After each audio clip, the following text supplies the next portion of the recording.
Bonjour à vous et bienvenue dans cette nouvelle vidéo consacrée, comme promis, au champ magnétique pour faire plaisir à Z, fervent défenseur d'une Terre biplate avec, c'est important, du magnétisme.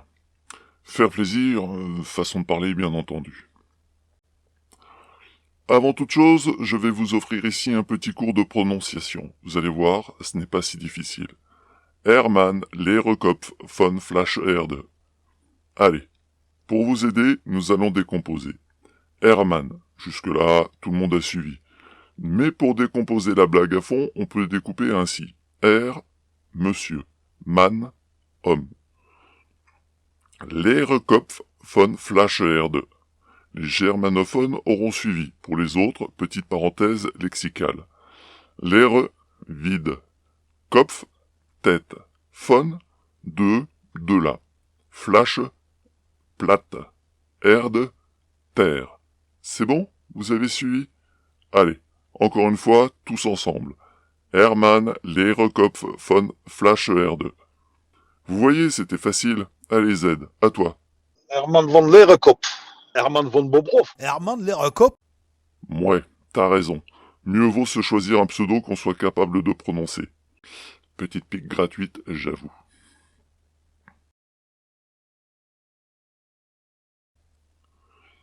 Allez, après ce petit échauffement, continuons par les reproches que tu me fais. Hermann! Hey! Hermann von Lehrerkopf! C'est maintenant que tu te réveilles, Kate! Oh, Hermann! C'est quand que tu fais une vidéo sur le champ magnétique? Van der Recop, moi je vais pas attendre un mois, hein. Je vais pas attendre un mois, toi. L'histoire d'attendre un mois et débunker des vidéos d'il y a 3 mois. Comment dire, Herman Van der Recop, il est un peu en retard, quoi. Faut être up to date quand tu fais du debunk, un genre debunk du dernier live. Si t'as besoin d'un mois, ouais, je comprends, peut-être qu'il est chargé aussi, hein. Voilà.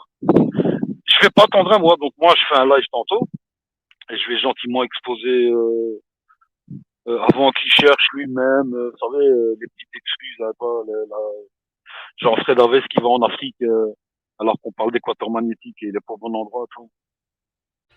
Parce qu'en plus, il faudrait que je travaille à ton rythme et pas au mien. Si c'est pour raconter autant d'âneries que toi, très peu pour moi. Mais tu as de la chance, j'avais déjà commencé à travailler sur ton cas avant de finaliser ma dernière vidéo. Alors, au lieu d'une longue, très longue vidéo, tu vas avoir droit à toute une série. J'espère que tu apprécieras l'effort, ou pas, je m'en fous. Herman Van der Recop qui s'intéresse seulement maintenant. Ah, tiens, il ne savait pas, vous croyez qu'il ne connaît pas la biplate, vous êtes sérieux? Vous êtes sérieux? Alors, tu as peut-être une très haute estime de ta petite personne, mais attention, ta tête va coincer dans les portes.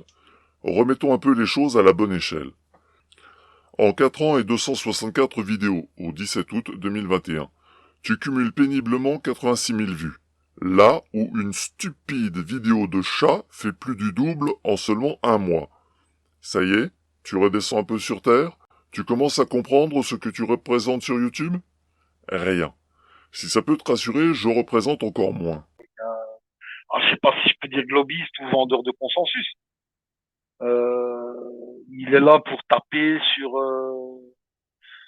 Alors là, il a tapé sur Dominique Mas, mais je trouve ça injuste quand même. Hein. Je trouve ça très injuste. Hein. Je trouve ça très très injuste. Hein. Même si, bon, c'était de la 2D, c'était un dôme. Hein. Ça, c'est Dominique, hein, je l'avais dit. Hein. Dominique, voilà. Entre-temps, Dominique, il est quand même passé à autre chose. À quelque chose qui est un peu plus fonctionnel, où il a introduit des données qu'on peut pas nier. Des données qu'on peut pas éviter sur un modèle, notamment le modèle magnétique. Le pôle Nord, le pôle Sud, le fameux équateur magnétique, en sortant un peu du cadre géographique, en regardant les effets, etc. Donc, que Herman Van der Recop sort une vidéo maintenant et s'en prenne à Dominique, moi je trouve ça vraiment injuste. Il est périmé, Herman Van der Recop. Donc il est en retard. Il est en retard, pas de 3 ans, pour moi. Dans mon cas, Herman Van der Recop est en retard de 3 ans. Pour Dominique, il est en retard de quelques mois. La vidéo avec la batterie, la terre plate batterie, bon, c'est une vieille vidéo quand même. Herman Van der Recop. Les gens se corrigent, trouve pas? Pourquoi? Il a changé d'avis, il pense désormais que la Terre tourne bien, il a enfin compris quelque chose à la propagation des ondes électromagnétiques, à l'expérience de Michelson, à la thermodynamique? Si oui, alors pourquoi laisse-t-il ses vidéos sur sa chaîne? Sinon, au nom de quoi faudrait-il que je le laisse polluer YouTube avec des inepties sans réagir? Ces questions se posent évidemment au sujet de tes vidéos. Si elles ne sont plus d'actualité, pourquoi les laisses-tu sur ta chaîne? Si elles sont toujours d'actualité, je ne vais pas me gêner pour te renvoyer tes bêtises à la figure et nous allons continuer tout de suite. Allez, attaquons les choses sérieuses. Le dimanche 15 août, lors de ton live, je t'ai posé quelques questions. J'en ai encore plein en stock, rassure-toi. Questions auxquelles tu n'as apporté aucune réponse claire. Il s'agissait pourtant de simples questions sur ton modèle de Terre biplate. Revoyons donc ça ensemble. Tu te vantes d'utiliser la carte la plus exacte, la projection de Lambert. Vous savez, hein, ici avec la projection qu'on utilise ici avec la Terre biplate, la Terre plate 3D, c'est une quand même qui est conforme et qui est à 0, quelque chose près, elle est équivalente. Donc on a des angles conservés et des surfaces conservées. N'oubliez pas la projection de Lambert, mais version stéréographique. Ici, je ne me permettrai pas de remettre en question les qualités de cette projection. Seulement voilà, il s'agit bien d'une projection. Pourquoi faudrait-il projeter quelque chose sur un plan si la Terre était réellement plate? Il suffirait de prendre les mesures de distance et les angles, puis de reporter tout ça sur le plan. Facile, niveau CM1. Seulement voilà, la projection de Lambert est une projection d'un globe sur un cône. Je répète, projection d'un globe sur un cône. Projection qui s'avère effectivement être peu déformante, mais qui est pourtant déformante. Le modèle 2D glissant ne fonctionne pas. Je voulais rester sur un modèle plat. Et le modèle plat, forcément, on n'a pas 10 000 solutions. Hein. On n'a pas 10 000 solutions. On va regarder qu'est-ce qu'il en a été de la géodésie. Et bon, ici et là, petit à petit, tu arrives à comprendre les problèmes de terrain pour vraiment faire l'expression de la figure de la Terre. Et là, je te renvoie au bureau des longitudes sous l'ère de Henri Poincaré. Hein. Le directeur à ce moment-là, il est reparti faire des campagnes de géodésie début 20e. Bon. C'est qui on Je jure, ça me fait penser à Don Illuminati.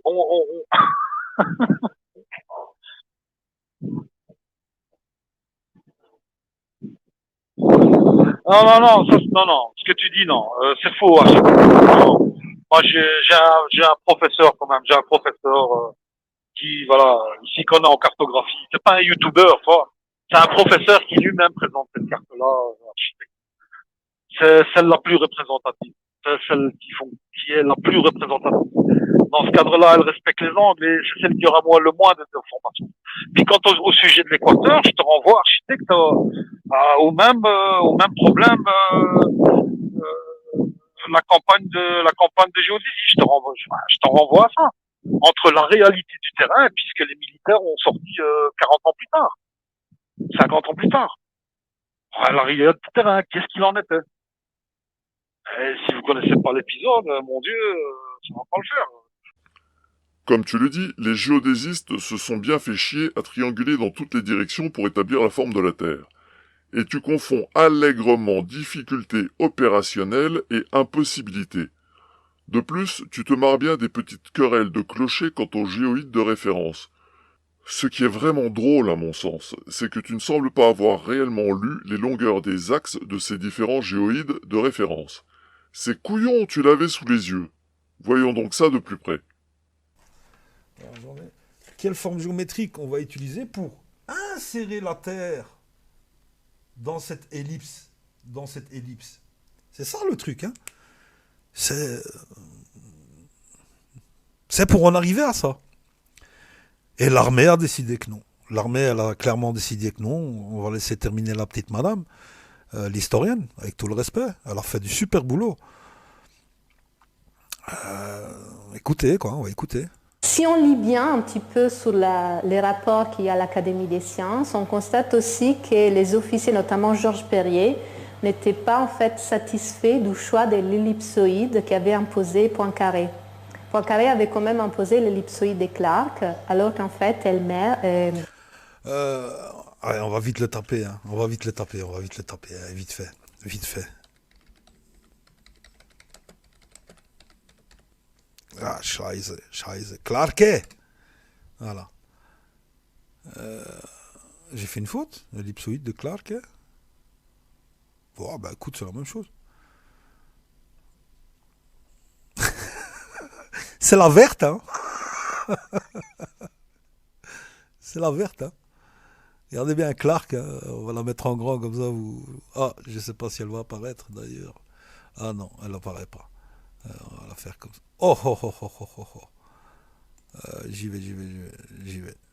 C'est un site très dangereux, ce site-là, apparemment.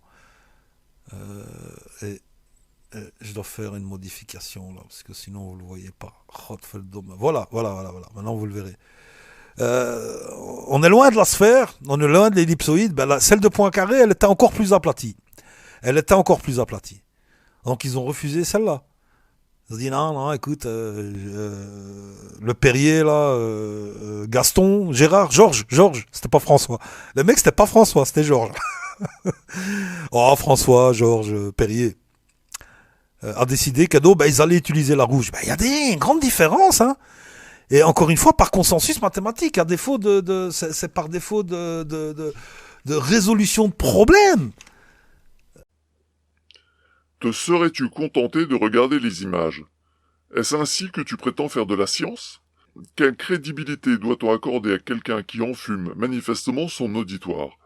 Question purement rhétorique, ne te fatigue pas à y répondre, tu ne ferais que t'enfoncer davantage. Bref, quelles que soient les difficultés rencontrées au début du XXe siècle sur le terrain, les mesures ont bel et bien été effectuées, et rien ne prouve que la Terre soit plate, bien au contraire. Je t'ai demandé quelle était la distance entre le pôle et l'équateur. Tu as été incapable de répondre. Je vais être prudent, Armand Van Der Koop. Je vais être prudent. Je vais être très très prudent. Quand tu vas me parler de distance, je vais rester, les distances conventionnelles. Mais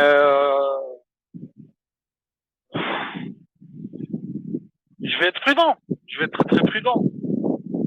Une fois que tu rentres dans le cercle, alors c'est comme l'histoire de l'équateur, hein, les problèmes de terrain concernant la vitesse des pendules, les problèmes avec les astrolabes, la prisme à double prisme, les histoires de différence avec les baromètres, les différences de pression, les différences de température. Enfin, voilà. À mon avis, tu sais, la difficulté de terrain pour prendre toutes ces données, eh bien, il faut considérer qu'il y a les mêmes difficultés à l'intérieur du cercle. Une fois qu'on passe le cercle austral ou boréal, le cercle polaire, on se retrouve avec des problèmes quand même de géolocalisation. Alors que c'est difficile de faire de la géodésie avec des problèmes de géolocalisation. C'est quand même un peu indispensable, la boussole. Si tu perds ta boussole, alors j'ai pas de problème, hein. La bagarre Amundsen et Scott, le premier qui arrive, par contre on arrive, il y a des chiens, il y en a pas, etc. Et ouais, ça c'est une belle histoire. C'est un beau scénario, c'est une belle histoire, c'est du très beau, La réalité de terrain fait que, pour la cartographie à l'intérieur du cercle austral, on se retrouve avec en réalité, les mêmes problèmes que dans cette ceinture intertropicale, en tout cas, plus largement autour de l'équateur magnétique. La distance pôle géographique équateur est d'environ 10 002 km, pour arrondir. Et le diamètre de la Terre à l'équateur est de 40 075 km, toujours pour arrondir. Si tu n'es pas d'accord avec les mesures des géodésistes, libre à toi de nous fournir des mesures plus précises, chose que tu es incapable de faire car il n'existe aucun cartographe platiste. On se demande bien pourquoi. Maintenant que ces précisions sont faites, voyons ce que ça donne sur ta biplate. Premier écueil, un cercle de 10 002 km de rayon donne une circonférence de 62 800 km, toujours pour arrondir. Oups. Pour avoir un cercle de 40 075 km de référence, il nous faut un rayon de 6 378 km. Je t'ai demandé aussi quelle était l'épaisseur de ta biplate. Ce n'était pas une question innocente. Réponse plus qu'évasive. Ah ouais, ça c'est une bonne question. Voilà, c'est une bonne question. Sinon, quelle est l'épaisseur? Alors bon, ça sera un peu, de toute façon, 2 fois plus que 2 fois 13. 2 fois 13. Pourquoi 2 fois 13? Bon, j'arrondis à 13. On va dire le plancher de Marianne, il a combien? Il a quoi? 10, 11, 10 000, 11 000.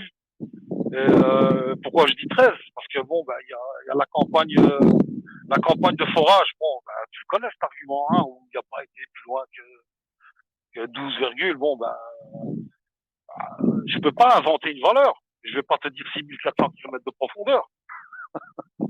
Je vais dire, ouais, bah, écoute, moi, j'ai pas mieux que 2 fois 13 km. Non, c'est probablement plus. C'est probablement plus. C'est certainement plus, évidemment. Mais je vais pas inventer une valeur parce qu'il n'y a pas de valeur mesurée. J'ai pas envie de faire un truc calculé selon sur une forme géométrique qui est un cercle ou un globe, mais qui en réalité n'est pas un globe. Oh, c'est ça le truc. Mais bon, nous avons un petit indice. Elle doit avoir un rayon de 6 378 km.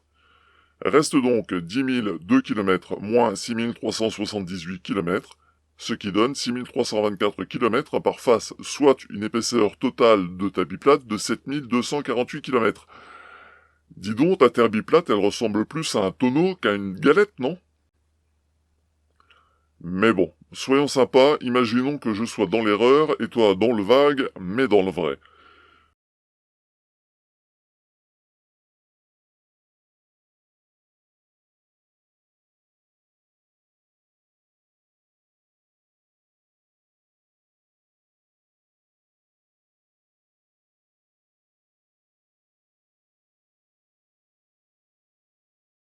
Au 16 juillet 2021, date à laquelle j'ai noté ces données. À Brunswick, dans le Maine, le soleil était à son zénith à 12h45 heure locale, avec une élévation de 67,32 degrés. Au même instant, à 6 minutes près, à Ushuaia, en terre de feu, Argentine, le soleil était à son zénith à 13h39 avec une élévation de 12,89 degrés.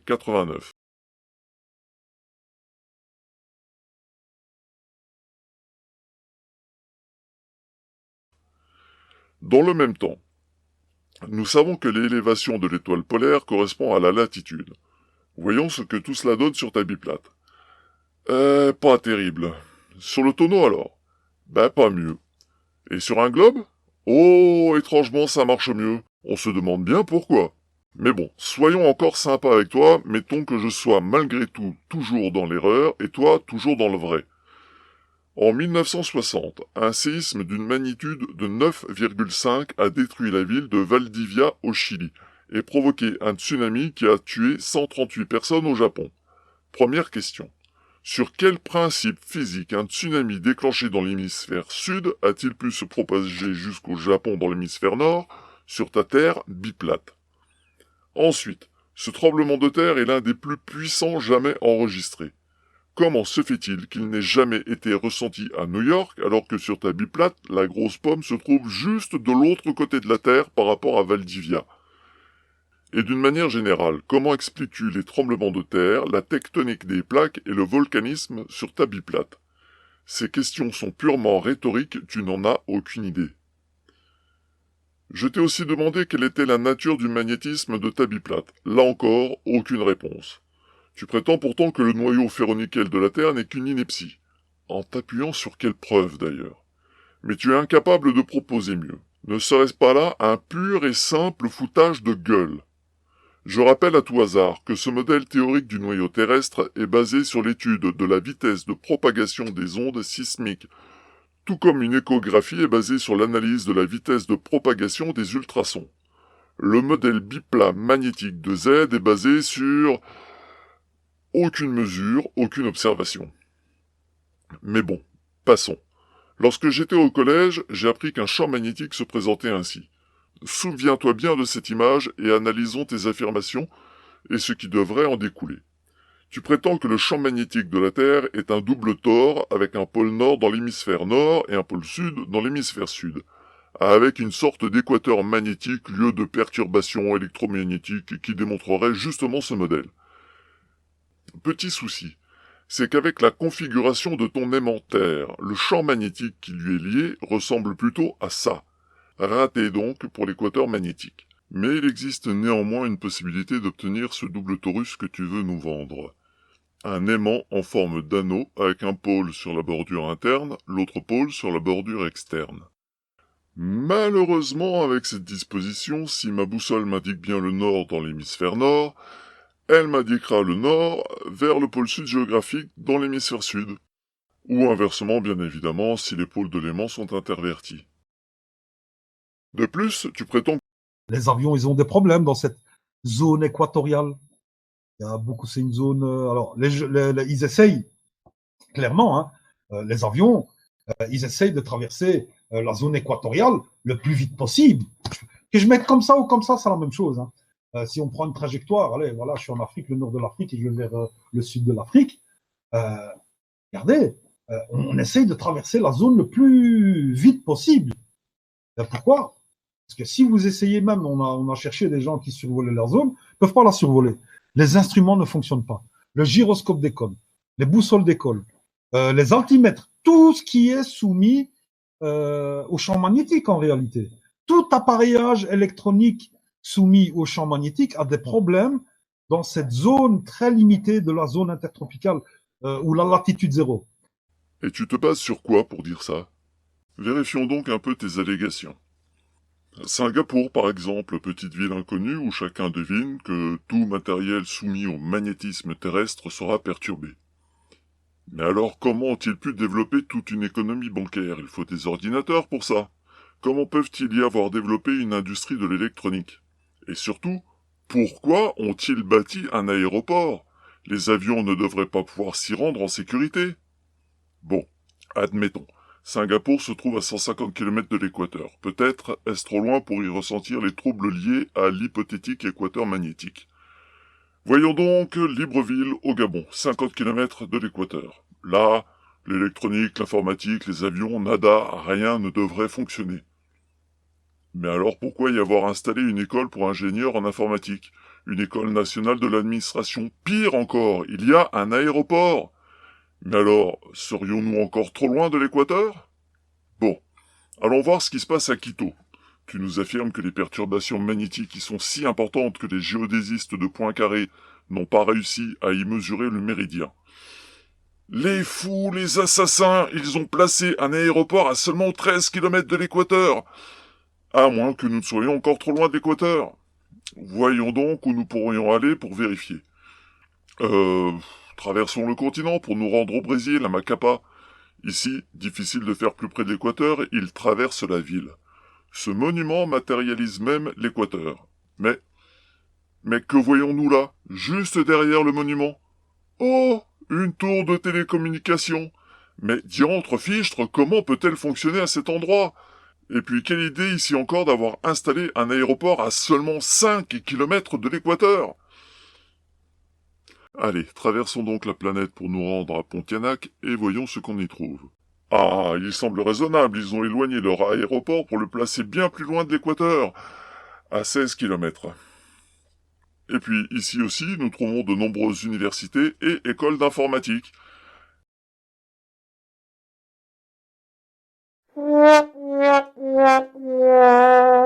Décidément, rien pour valider ce mystérieux équateur magnétique. Dis donc, Z, t'en as encore d'autres, des blagues comme ça? Ben oui, je viens d'en retrouver une qui m'avait échappé. Il faut dire que tu en lâches tellement aussi. Propriété magnétique de la matière. Mettez-vous dans les bonnes conditions de polarité, ben la pomme elle sera plus repoussée, mais elle sera attirée. Alors Z, je t'en prie, éblouis-nous de ta supérieure intelligence, de ton savoir inégalé, et explique-nous comment tu te places dans de bonnes conditions de polarisation pour que ton aimant puisse attirer la pomme. Donne-nous un protocole d'expérimentation que l'on puisse reproduire, qui permet de démontrer de façon irréfutable qu'un aimant peut attirer une pomme.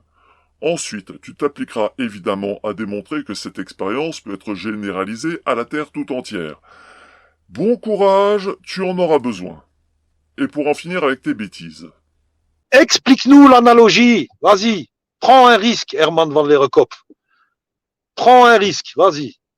Sois un perroquet qui prend des risques. Dans la vulgarisation. Le perroquet qui prend des risques dans l'explication du magnétisme. Je rappelle à tout hasard que l'électrostatique étudie l'électricité statique, pas le magnétisme. Je rappelle également que c'est bien toi qui insistes tant pour ne pas mélanger magnétisme et électromagnétisme. Et alors, il parle toujours d'électromagnétisme. Un aimant, il a un champ magnétique, l'aimant. L'aimant, il a un champ magnétique. C'est du magnétisme. Ce n'est pas de l'électromagnétisme. Elle est où l'électricité Tu nous brandis donc cette analogie mathématique entre électrostatique et gravitation comme étant la preuve ultime de ta biplate magnétique. Mais quand as-tu démontré que électricité statique était équivalent à magnétisme et que magnétisme était équivalent à gravité? Jamais. Tu sembles oublier que c'est toi qui prétends que cette analogie mathématique entre électrostatique et gravitation prouve l'équivalence entre magnétisme et gravitation. C'est donc à toi de nous donner cette explication, et certainement pas à moi. Enfin, pour ne pas oublier les incohérences de ta biplate magnétique que tu voudrais bien glisser sous le tapis à grands coups de vantardises éhontées, de blagues douteuses, de dénigrements sans justification et d'affirmations sans preuve. Posons-nous ces petites questions. Quand as-tu démontré qu'un aimant peut attirer du plastique? Jamais. Quand as-tu résolu le paradoxe du magnète qui est capable d'arracher une bille d'acier à l'attraction terrestre, mais qui est incapable de l'attirer à plus de quelques centimètres, alors que la Terre, elle, en est capable à plusieurs dizaines de mètres, pour ne pas dire kilomètres? Jamais. Quand as-tu expliqué pourquoi, sur ta biplate magnétique, un aimant pouvait être posé au sol, quelle que soit l'orientation de son champ magnétique, ce qui est absolument contraire au principe de base du magnétisme? Jamais. Décidément, il n'y a pas grand-chose qui soit cohérent sur ta terre biplate magnétique. Sarcasme, c'est tout ce que mérite ta biplate. Allez, nous étudierons ultérieurement le soleil, la lune, la lumière et le plasma sur ton modèle géocentrique, pas au-dessus centrique, hein. Vaste programme. D'ici là, prenez soin de vous et surtout, n'oubliez pas,